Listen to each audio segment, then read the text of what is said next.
All right, we are back. This is KUAM News Extra. I'm still Jason Salas, and in tonight's lineup, our friends from First Hawaiian Bank will talk identity theft in our episode of Financial Solutions. We will also have yet another installment of our Trading Places series, but first, the Junior World Cup of Table Tennis. The ITTF Cadet Challenge will be held in November. It'll help raise awareness and help with the event.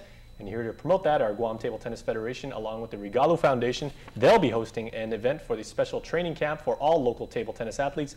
Joining me is Oceania Development Officer and Australian professional table tennis athlete Mike Brown, and from the Guam Table Tennis Federation, Mr. James D. Gentlemen, half a day, and thank you so much for joining us. And I must tell you, I'm going to resist my natural inclination for calling it ping pong. So I'm struggling right here because I grew up calling it that. But the formal name, of course, table tennis, and a very fun sport. Yeah, no, thank you for welcoming us.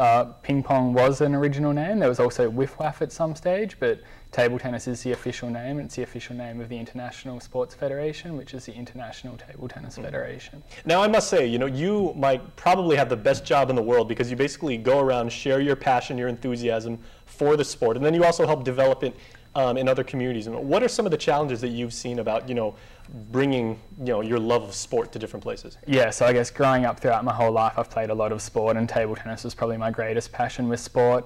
And now just a chance to give it back to such a wide community throughout the whole Pacific nations and throughout Oceania. So last year I spent over 3 months in Kiribati, earlier this year a couple of weeks in Nauru, some time in New Zealand and Fiji as well, and now here I am in Guam. So just being able to spread that passion throughout, especially to the children, to give them an opportunity and try and develop the sport in parts of the world that aren't touched by many sports. So it's a great opportunity. And I must ask you though, who's the best? Who's the best within the Pacific? Yeah. I don't like to play favourites. I have to keep all 24 of our national associations happy. So very diplomatic. Yeah. Well, I must say some of the older gentlemen here on Guam that have been playing, their entire lives, they have a wicked topspin serve. Yeah, no, I went along Thursday night to one of the sessions and was very impressed with some of the skills some of the locals showed. Okay, well, let's James, what is the caliber of Guam's table tennis enthusiasts right now, and how big is the sport on Guam? Because it's gotten quite large. Right now, we start 3 years ago. Actually, we got 20 years, but we developed program 3 years ago. Now in junior high school, senior high school, some club we're already ready. After this, last year we have Oceania Challenge, World Challenge Club. This year we got World, right?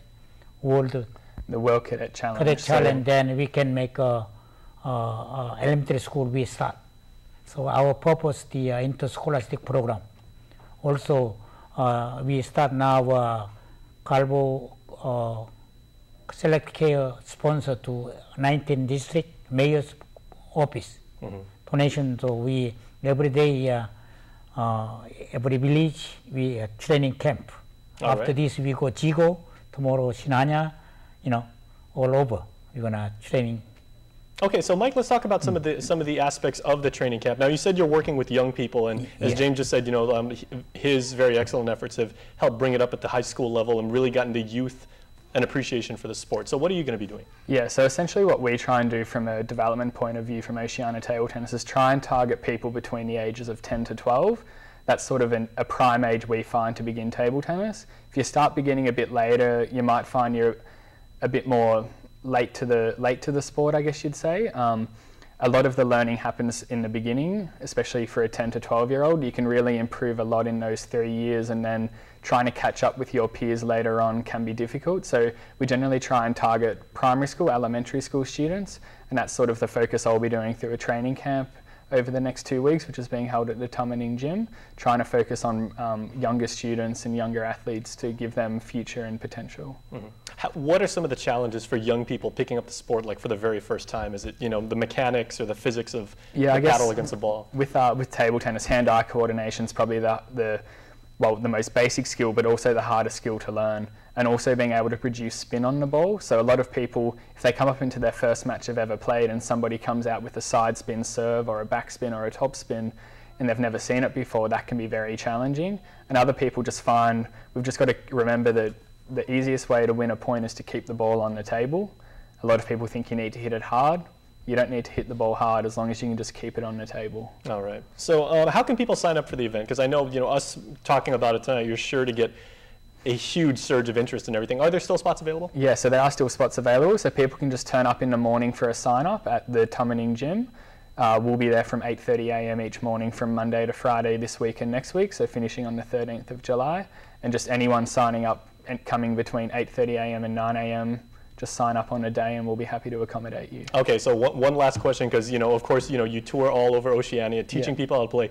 Do you get kind of that effect of, like, you know, the old Wild Wild West or Bruce Lee when he was making movies, how people say, you know, the guy's a nice teacher, he's a nice guy and everything, I think I can take that guy. Do you ever get anybody call you out and want to? Yeah. Generally, pretty much the first night I arrive into any new country, it's sort of let's play games, and sometimes it's good, sometimes it's not. Sometimes it's just been a 15-hour flight I've arrived from, and then here I am they're wanting to play game after game after game after game, which can be challenging at times, but I also am still competitive myself, so I don't mind a challenge as well when people are willing to put it out there. Okay, because I was going to say one of our directors, Pete, you know, pretty old guy, but he's still got a really, really good topspin serve and everything. He might actually want to challenge you on the way out and everything. So, you know, there's exit A and exit B. You might want to go into exit B. Might have to sneak out the back. Yeah, he's got his paddles with him. Well, gentlemen, thank you so much for what you're doing for the community. We really do appreciate it. No, thank you for your time. All right, and stay tuned because we will be back. Financial Solutions on the flip side of this break.